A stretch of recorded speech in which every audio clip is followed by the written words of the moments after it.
Hi, Dave Sullivan here for the Credit Guy TV. If you don't know the rules, you can't win the game. And I say that because recently I tried to freeze my 16-year-old daughter's credit report.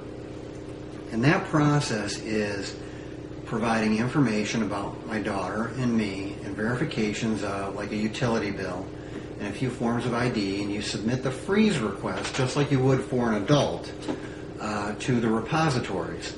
Now what happened was, after about a month and a half later, I got a letter from the repository that said that we couldn't freeze her report because she didn't have a file.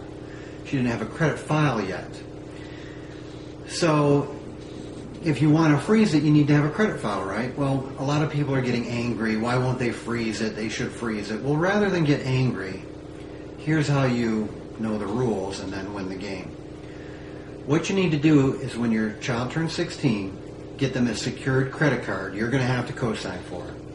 Once the bank starts to report that information, then she'll have a file, and then it can be frozen. So it'll probably take you about 3-4 months for that to be reported. You submit the freeze again, and you will need your information and the child's information.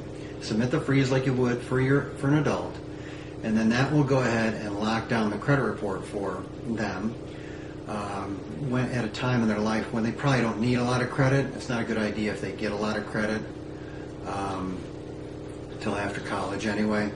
But you will also start the time ticking for the age of the oldest account. So when they have a secured credit card at 16, by the time they're 26, they have a 10-year-old credit report history, which is one of the key factors that make up a good FICO score. So you kind of do two things for them. You set them up for success by having a longer history of credit, and you set them up for not making the mistakes that many young people make today by going out and getting a lot of credit while you're in college.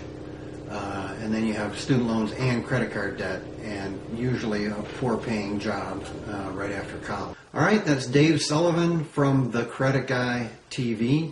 Check out my website, www.thecreditguy.tv. Thank you.